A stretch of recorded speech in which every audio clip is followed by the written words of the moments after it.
Hello students, मुझे उम्मीद है आप सभी अच्छे होंगे। जैसा कि आप सभी स्टूडेंट्स को पता है, मैं आपको क्लास 10th मैथमेटिक्स के अंदर एनसीईआरटी एग्जाम्पलर करवा रहा हूँ। उसके अंदर एक्सरसाइज 2.3 करवा रहा हूँ। उसके अंदर मैं आपको अब तक 3 क्वेश्चन करवा चुका हूँ। आज मैं आपको चौथा क्वेश्चन करवाऊंगा। फोर्थ है T cube minus 2t² minus 15t।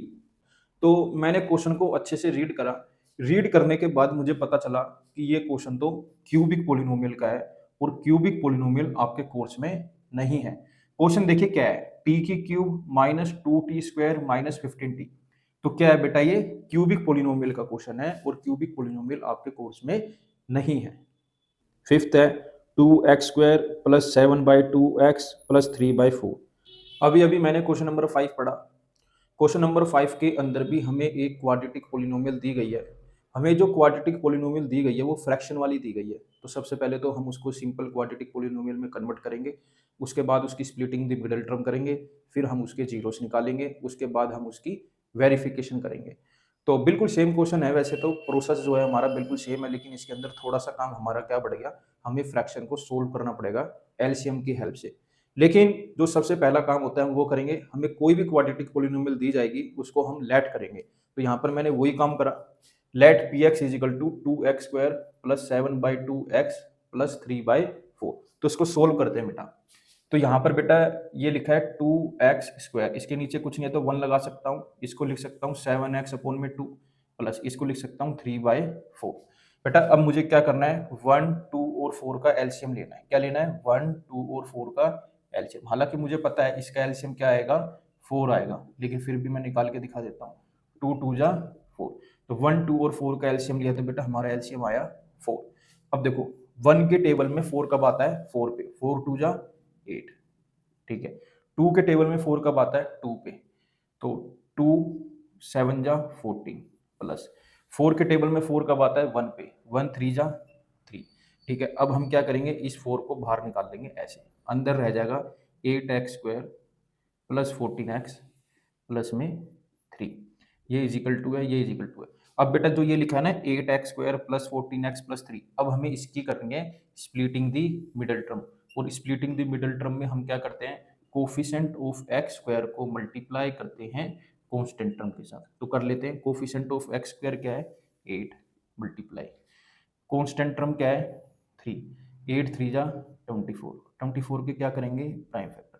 2 के टेबल में गया 12 पे, 2 के टेबल में गया 6 पे, 2 के टेबल में गया 3 पे, 3 के टेबल में गया 1 पे।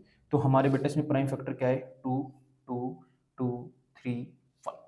अब हम देखेंगे हमारी मिडल टर्म क्या है। मैंने देखा इस केस के अंदर जो हमारी मिडल टर्म है वो है बेटा प्लस की 14। बेटा अब हमें ऐसे दो नंबर ढूंढने हैं, जब मैं प्लस या माइनस करूं तो मेरा प्लस का 14 आए, जब मैं उन दोनों नंबरों को मल्टीप्लाई करूं तो मेरा प्लस का 24 आए। तो देखो वो दो नंबर क्या है, 2 2 जा 4, 4 3 जा 12, 12 1 जा 12। तो एक नंबर तो हो गया 12 और दूसरा नंबर हो गया 2। इन दोनों को किसका लेंगे, प्लस का। प्लस 2 प्लस 12 करूंगा तो क्या आएगा बेटा, प्लस का 14। और प्लस के 2 को प्लस के 12 के साथ मल्टीप्लाई करूंगा तो क्या आएगा बेटा, 24, वो भी प्लस का। तो हमें वो दो नंबर आसानी से मिल गए। वो दो नंबर क्या है, 2 और 12। लेकिन पहले क्या लिखते हैं हमेशा, छोटा नंबर। तो लिख लेते हैं छोटा नंबर क्या है बेटा इसके अंदर, 2। तो यहाँ पर मैंने लिख लिया 2x प्लस 12x प्लस में 3। आपने देखा कैसे मैंने 14 को यहाँ पर स्प्लिट करा, 2 में और 12 में। अब इसके बाद क्या देखेंगे बेटा, इन दोनों में क्या कॉमन है और इन दोनों में क्या कॉमन है। तो मैंने देखा इन दोनों में 2x कॉमन है तो मैंने ले लिया। 2x कॉमन लिया तो यहाँ बच गया 4x प्लस में 1।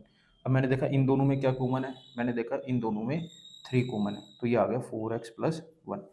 अब हम देखेंगे इन दोनों टर्म में क्या कॉमन है।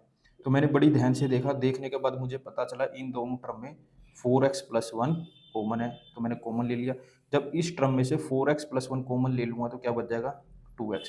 ठीक है, ऐसे ही इस वाली टर्म में से 4x प्लस 1 कॉमन ले लूँगा तो क्या बच जाएगा, प्लस का 3।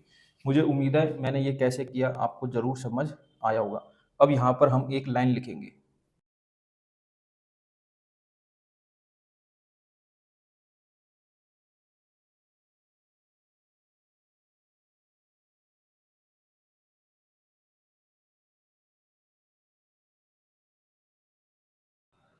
तो बेटा यहाँ पर मैंने वो लाइन लिख ली, put P x is equal to zero for finding zeros of a given polynomial P X. हमने क्या करा बेटा, पी एक्स की जगह जीरो पुट कर दिया। क्यों पुट कर दिया बेटा, जीरोस निकालने के लिए। अब मैंने क्या करा, पी एक्स की जगह जीरो लिखा, zero is equal to one by four, four x plus one, two x plus three. तो बेटा फोर को क्रॉस मल्टीप्लाई करके उधर ले जाऊंगा तो जीरो हो जाएगा, क्या बचेगा, four x plus one is equal to zero, two x plus three is equal to zero. अब बेटा देखो, जब मैं वन को उधर ले जाऊंगा तो माइनस का हो जाएगा माइनस वन, फोर यहाँ मल्टीप्लाई में इक्वल टू के उधर जाएगा तो डिवाइड में, तो एक्स की वैल्यू आ जाएगी माइनस वन बाई फोर। ऐसे यहाँ पर करा, यहाँ पर देखिए, यहाँ पर थ्री क्या है, प्लस का, इक्वल टू के उधर जाएगा तो किसका हो जाएगा, माइनस का। टू यहाँ पर मल्टीप्लाई में इक्वल टू के उधर जाएगा तो क्या हो जाएगा, डिवाइड में। तो यहाँ पर x की वैल्यू आ गई माइनस थ्री बाई टू, यहाँ पर x की वैल्यू आ गई माइनस वन बाई फोर। तो बेटा ये माइनस वन बाई फोर और माइनस थ्री बाई टू है क्या, जीरोस है। तो इनको लिख लेंगे कुछ इस तरीके से, minus one by four and minus three by two are the zeros of a given polynomial P x. अब हम क्या करेंगे बेटा, इन दोनों जीरोस के नाम रख लेंगे। तो हमने लेट कर लिए alpha and beta are the zeros of a given polynomial P X. इन दोनों में से किसी एक को आप अल्फा मान लो, किसी एक को बीटा मान लो। तो मैंने वही करा, मैंने अल्फा मान लिया माइनस वन बाई फोर को, बीटा मान लिया माइनस थ्री बाई टू को। तो आपको भी ये लाइन ऐसे ही लिखनी है। देखिए इस क्वेश्चन का फर्स्ट हाफ यहाँ पर कंप्लीट हो गया, जिसके अंदर हमसे जीरोस पूछे गए थे, मैंने यहाँ पर जीरोस बता दिया।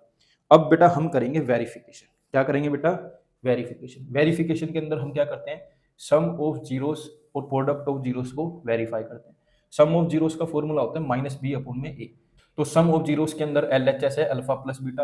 अब देखो हमारा अल्फा क्या है, minus one by four, plus beta क्या है, माइनस थ्री बाई टू।